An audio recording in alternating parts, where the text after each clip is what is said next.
Students, we have now in this lecture we'll have the various devices which are being used to measure the pressure, that is basically hydraulic or pneumatic pressure. So basically we use two types of devices to measure the pressure. First one are the manometers and second one are the mechanical gauges. So what are manometers? They are basically defined as the devices which are being used to measure the pressure. When we installed that or when we connect that manometer at a certain point where the fluid is being flowing, and the pressure is being measured by balancing the column of the fluid by the same or the another column of the fluid. Like if you are using a simple manometer, you are connecting a single end of the manometer. So you can see this is a example of YouTube manometer. Here the one end of the manometer is being open to the atmosphere and this end is being connected to the point where the pressure is to be measured. That is, I have mentioned it a point of unknown pressure. So you can see this this YouTube, one end of this YouTube is connected to that point where the pressure is to be measured. So we have filled uh, a fluid in this YouTube manometer with the specific gravity heavier or more as compared to the specific gravity of the liquid where whose pressure is to be measured. Like we have a pipe from which the water is being flowing from one point to another point, and we want to measure the pressure of that uh, pipe or the fluid which is being flowed in the pipe. So we'll connect that YouTube, this end of the YouTube manometer to that point of the pipe, and whenever you will connect that end of the pipe to the YouTube manometer, that fluid, that is water, will enter into this YouTube manometer, and you can see the left. There are two limbs on the YouTube. First, this is the left. This is called left limb, and this is called right limb. You can consider it on the cursor of the mouse. So this is the right limb. This is the left limb. So whenever the water enter into this YouTube manometer, like we are using the fluid which is having specific gravity more than as compared to the water. Let us say we have taken mercury here. So when the mercury is being filled in this YouTube manometer, as soon as the water enters into it, the fluid, that is mercury, will drop down in the or fall in the left limb and it will rise in the right limb. So initially, when we have not connected this manometer with the water, so these levels are equal to each other. So the level of the fluid in the left limb is equal to the level of the liquid in the right limb. So they are at the same point. So they are in the equilibrium or they are at the same level, you can say. So whenever you have connected that YouTube manometer to the point where the pressure is to be measured, when that liquid enter or when that water enters into the YouTube manometer, so this, as soon as it enters into the YouTube manometer, the liquid with the higher specific gravity, that is mercury in our case, it will fall in the left limb, whereas it will rise in the right limb. So the difference in the fall of the liquid on the left limb and rise on the liquid of the right limb will give us the pressure of that unknown point, pressure of that unknown point of the fluid. So this H is the rise in pressure. That rise in pressure, that is rise on the right limb to the from the rise from the to the drop down in the left limb. So that difference H, you can see this is small h here. That difference will give us the value of the gauge pressure or the unknown pressure. We have done the various types of pressure in the previous lecture also. So there were gauge pressure is the pressure which is being measured relative to the ambient pressure or that is being measured with the any measuring device. Like I have taken example of the blood pressure. When you are measuring the blood pressure of a human being, that you are getting the value of the gauge pressure. So similarly, this unknown pressure is being measured with the help of this gauge. This pressure is called the gauge pressure because we are using an instrument, that is device. We are using a YouTube simple YouTube manometer to measure the pressure of that flowing fluid. You can measure the pressure not only of the flowing fluid, you can measure the pressure of the when the fluid is at rest. That is the velocity is zero here. So that difference will give us the value of the exact pressure of the fluid of the point where the fluid is to be where the fluid is flowing.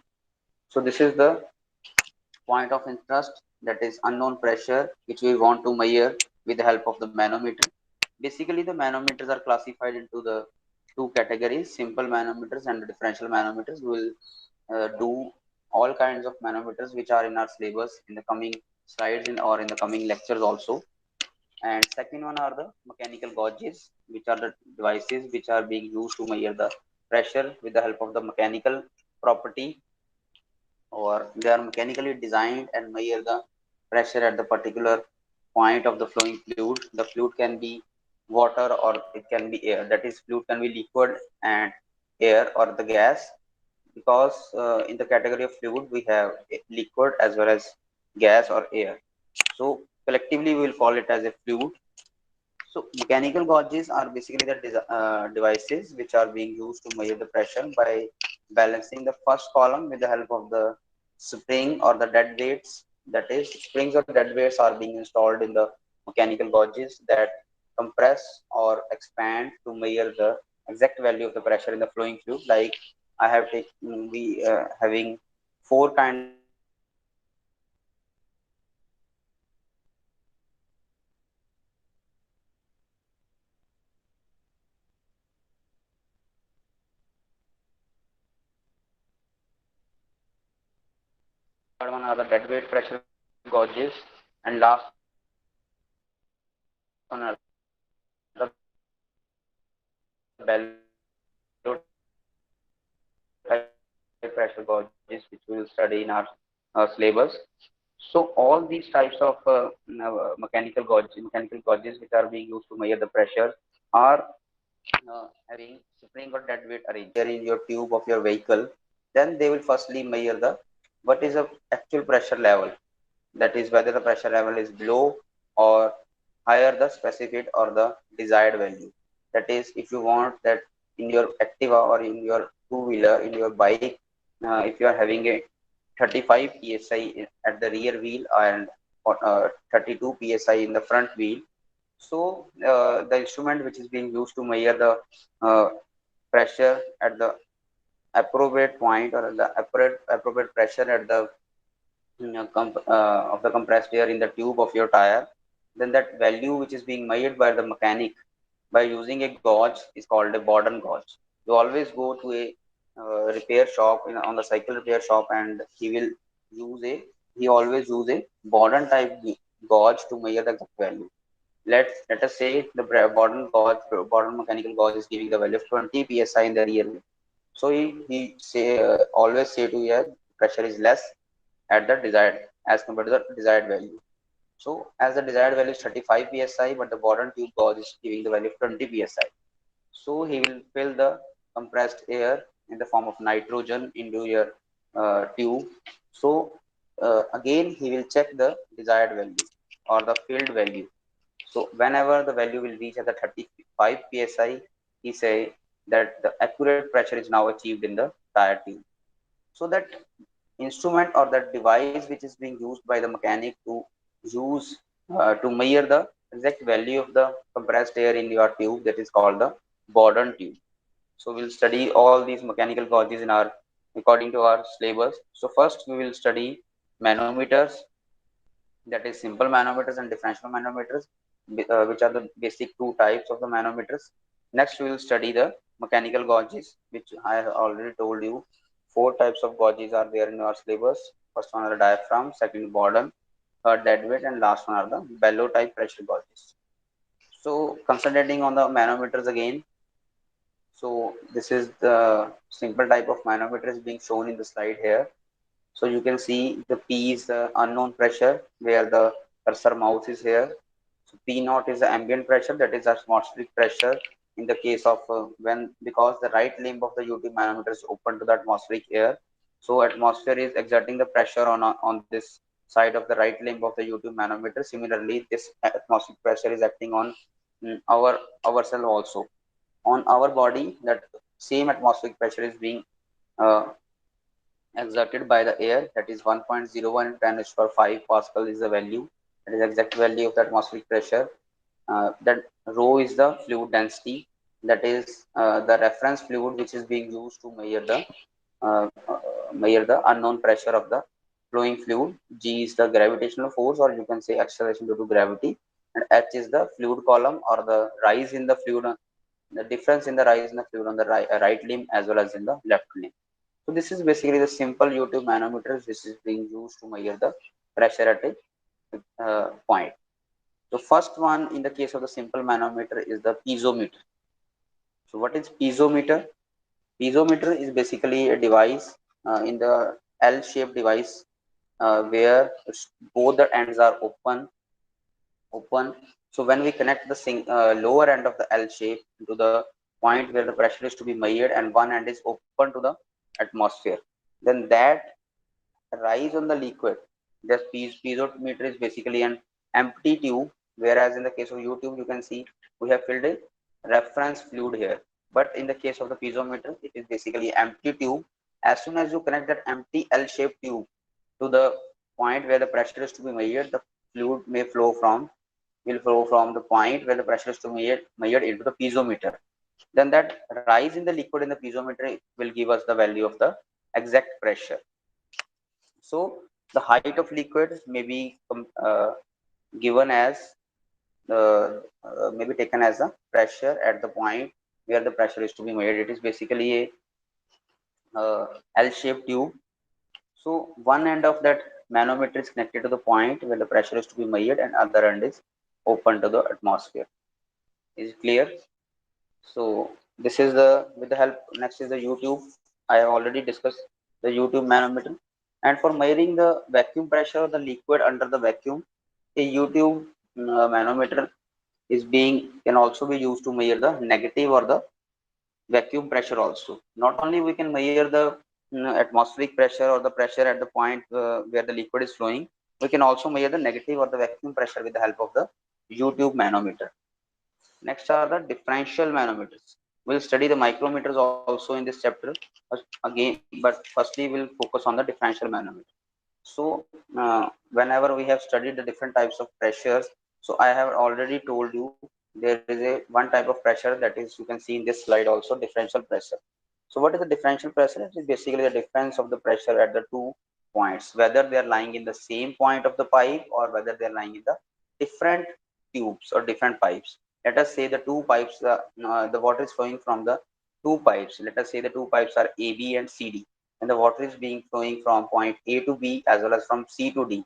But you want to measure the difference in the pressure of two pipes, so we can use the differential manometer in that case to measure the pressure difference between the two pipes, or you can measure the pressure difference at two points of a same pipe also. Then that pressure is also called the differential pressure. Let us say you have a long pipe, the distance from, let us say 5 feet, the water is being flowing from point at a distance of 5 feet from point A to B, and you want to measure at point pressure as well at point A as well as at point B, and also you can measure the difference between these point, and also you can have it some arbitrary point C in between that pipe A and B. Then you can measure that difference between these two the pressure with the help of that differential manometer. Then that pressure is called the differential pressure. That is the difference in the pressure between the 2 points of the measurement. That 2 points may be lying on the same pipe as well as on the different pipe. So that is why it is called the differential manometer. That is a manometer which is being used to measure the pressure difference on the 2 points. Whereas in the case of the YouTube manometer, you can on simple manometer, you can only measure the pressure of a single point only, because one end of the YouTube manometer, simple YouTube manometer is open to the atmosphere. Like in this case, this point is open to the atmosphere. Whereas in the case of the differential manometer, these two ends are connected to two different unknown points of pressure measurement.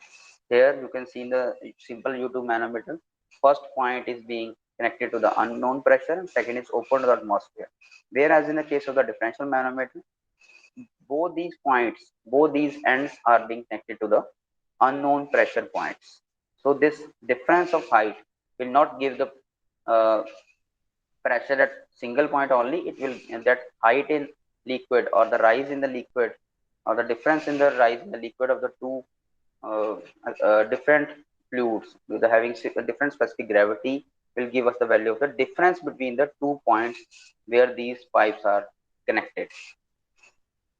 So The differential manometers is basically consist of a glass tube containing the heavy liquid that is having more specific gravity whose ends are connected to points whose difference of pressure is to be measured. So the differential manometers further have three categories. Like in the case of YouTube manometers, we will study micro manometers, simple manometers, and or YouTube manometers. Similarly, differential manometers comes in three categories, or they can be classified into three categories. First one are the YouTube differential manometers. As similarly, they work as that of the simple YouTube manometers. Instead, that we can measure the pressure difference of 2 points with the help of differential manometers. Second one are the inverted YouTube differential manometers, and last one will be the micro manometer. They are also called differential micro manometers. So to measure the pressure difference, we have some articles also, and we can measure the pressure at the two different levels, 2 points at the different levels. Also, we can measure the two pressure of the 2 points at the same level with the help of the differential manometer. That is, if one point A is lying at somewhat height and B point is lying at low point, then we can also measure the pressure difference using the differential manometers. And also, if the point A and B are lying at the same height, let us say both points are lying at 2 feet height from the ground level, then we can measure the pressure difference also. Whereas in the case of the inverted U-tube manometer, they are being used to determine the pressure difference between the 2 points in the same vessel or the pipe or in the different pipes. Basically, the inverted U-tube manometers are designed to measure the small pressure differences. So very minute pressure differences are being measured with the help of the inverted U-type differential manometers. Why it is called inverted U-tube manometer? Because it's U-tube is basically connected to the point A and B,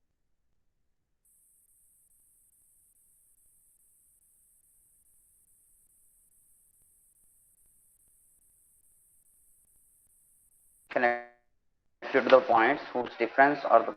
is to be measured. So the pressure difference of the same pressure is to be measured. So here also you have to use in the case of the simple manometer, you are only using a single type of reference fluid to measure the pressure of the unknown point. Whereas in the case of the differential manometer, you have to use two type of uh, heavy liquid or two type of reference fluid to measure the pressure difference of the two connected points. Because A, B, and C, D. Let us say fluid one, that is water is flowing from point A to B. Then we can have oil that may be flowing from point C to D. So this that is the specific gravity of both the fluid will be different, as water has some somewhat different specific gravity as compared to the oil. So we can use this inverted U-tube manometer to measure the pressure difference of the same as well as the different fluids which are being flowing at the two different points. Next one are the micro manometers or the differential manometers.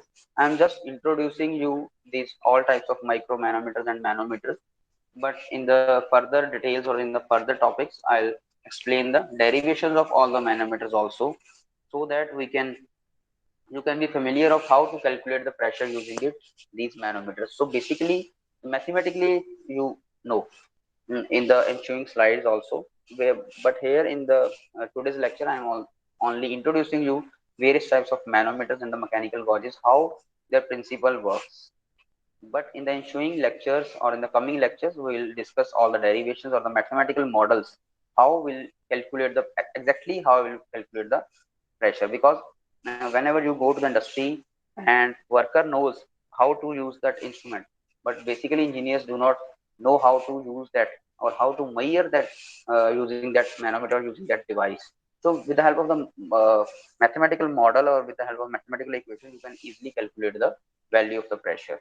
Or these questions may come in your interview, that interviewer can uh, spontaneously ask you how to measure the particular value of pressure with the help of manometer, or like what is the difference between micro manometer, U-tube manometer, or the differential manometer. So next is the micro manometers, or you can say differential micromanometer. Micro basically indicates, you all know that small quantity or the small measurement. So micromanometer is basically is a device that is used to measure very small pressure differences. Like in the case of micromanometer on the YouTube, simple YouTube manometer will use to measure the small pressure at a certain point, whereas with the help of the differential micromanometer, we can measure the different types of uh, difference between the small pressures which are being flowing at the same point, same pipes, or in the different pipes. So in the mostly cases, it is being used for the precise and accurate measurements, and it generally consists of similarly uh, as that of other manometers. It consists of glass tube, two transparent basins, or you can say reservoir, and two manometer liquid of different specific gravity. So two manometer liquids are being used of a different specific gravity,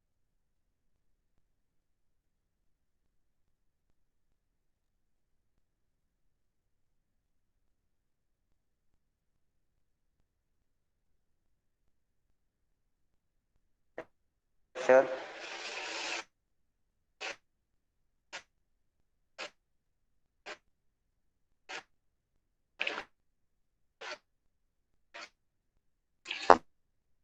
small pressure difference in between the 2 points. So this is why this is called the micromanometer. So coming to the mechanical gauges, so you can see this is a type of mechanical arrangement. I have already told you also. This is also an image of Bourdon tube. This is the diaphragm type tube. So mechanical gauges are basically the devices which are being used to measure the pressure by balancing the fluid column with the help of the spring or the dead weight or the diaphragm which is being installed in the that particular mechanical gauge. So Bourdon tube, diaphragm type tube, these all are working on the principle of mechanical type or the spring arrange due to the spring arrangement, or due to the they are balancing the column of the fluid column and then providing the accurate value. This is the images which are being shown here of the Bourdon tube are in the term of are of analog type, but nowadays but nowadays we are having the Bourdon tubes or the diaphragm tubes in the digital one. They are giving the exact digital value. That is, if the pressure is 32.3 psi, it will give the exact value 32.3 psi. That is digital value. But here the images of analog one are shown. You can see the needle and the pointer. This is the reading here. This is the reading table, reading scale here. This is the needle. As soon as you will install or you will connect that end with the point of the unknown pressure, that is this point, whenever you connect this point to the unknown pressure, that Bourdon that air will enter into this tube and it will expand and provide the pressure on this C section and the spring arrangement, and here, and therefore that pointer will move on the with the help of this gear arrangement, helical gear arrangement. This needle will give you the value on the reading. So as soon as this needle will move with the help of that air pressure, it will give you the exact reading. So with the help of analog Bourdon tube, the mechanic only reads the value 32 or 33. Whereas in the case of the digital Bourdon tube, they will give the value of the exact value, that is whether it is 32.3 or 31.9. It is giving the exact value of the pressure. Next is a diaphragm type. This is also an example of Bourdon tube pressure gauge. You can see this is C Bourdon. This is next one is a spiral Bourdon, and last one is the helical type spiral Bourdon. As focusing on as per your syllabus, this is not a important point of view. That is the different types of Bourdon tube pressure gauges, but you only need to focus on the basic type of, that is C type of Bourdon pressure tube. And this basically Bourdon tube pressure gauge is used to measure the very high pressures, and you can see it consists of a thin metallic tube bent in the elliptical shape. Here you can see the cursor of the mouse, elliptical shape with one end open to the uh, pressure point where the pressure is to be entered, or where the pressure is to be unknown pressure is to be measured, and other end is connected to the spiral arrangement of the spring and gear arrangement, and the open end is connected to the supply where the pressure is to be measured, and as soon as the fluid enters into the tube which is under the pressure here, under the pressure here, the elliptical cross section of the tube tries to become circular, and as a result of this, the close end, this is the close end where the spring arrangement or the gear arrangement and further the pointer is being connected to that end. uh, that closed end of the tube is forced and tries to move away from end A. Whenever it is very close to that. But whenever the fluid enters into it, it will expand, and this end will move away to the from the point A. So, and then that pointer which is connected to that closed end, and as soon as the end this end move away, the pointer also moves and provides a reading on the scale, which is calibrated in terms of the atmospheric air, because uh, atmospheric air is taken as a datum, so calibrated in the with the help of the atmospheric air, and as soon as the liquid or the fluid enters into this Bourdon tube, it will expand and move away from that end, and with the help of spring arrangement and gear arrangement, this pointer will move. Then that pointer will give us the reading on the scale. The scale is graduated with the help of some standard gauge, and this device is also capable of giving the direct reading and can also be used in certain conditions to measure the low pressure also. Next is the diaphragm pressure gauge. So this is basically a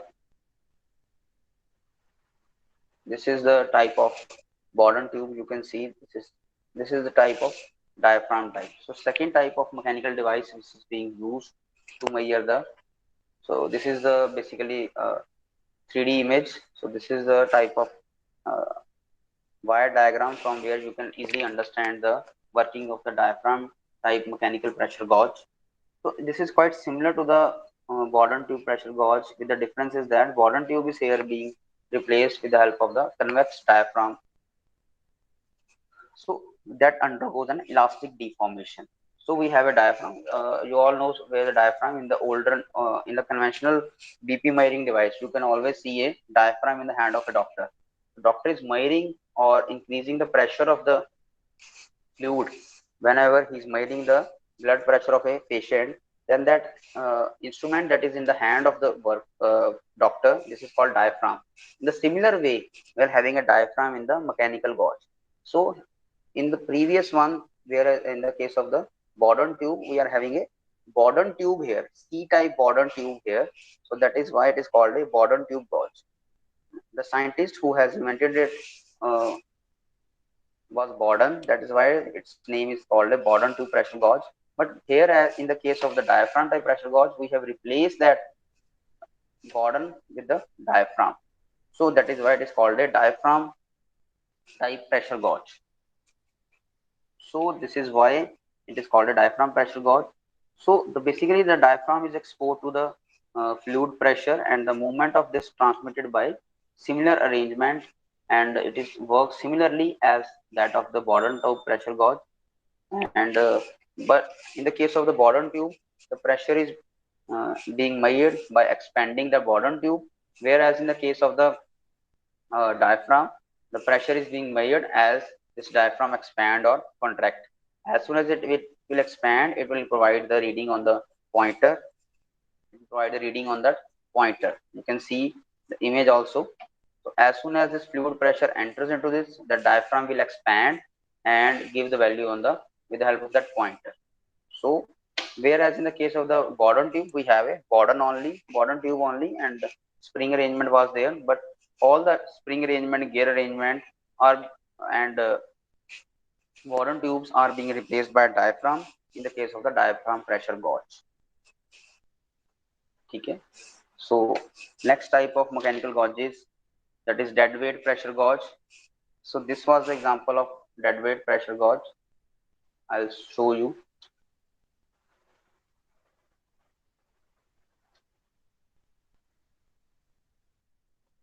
So this is the type of dead weight pressure gauge. At one end, we'll having a pressure gauge, and on the other end, we'll place weights on the dead weights on the piston platform. So we'll have a piston arrangement here, and we'll place dead weights on these platforms, and we'll install a pressure gauge, analog pressure gauge here. So here the diameter of the tube is less as compared to the point where the dead weights are placed. Here the pressure will be, or sorry, here the diameter will be more as compared to the left limb. So this is the most accurate type of pressure gauge, and it is generally used for calibration of the other pressure gauge in a lab. It consists of generally, I have already told also, the platform, a piston arrangement, dead weights and pressure gauges. Generally, water is being used in this pressure gauge, and the piston is being connected to the right hand cylinder, that is the having larger diameter, and the pressure gauge is being connected to the left limb, left end of the U tube, and dead weights are being placed on the platform of the piston. So the intensity of pressure is being measured with the help of the formula weight placed on the piston to the area of that piston. That is how much is the weight is being placed on this piston to the area of that piston will give us the value of the intensity of pressure. So that pressure is being transmitted to the pressure gauge, which is to be cal calibrated. So this ends the introduction to the various types of mechanical devices and the manometers which are being used in the industry or which are being used academically to measure the pressure in the laboratories also. In the ensuing lectures, we'll study all the derivations of these kinds of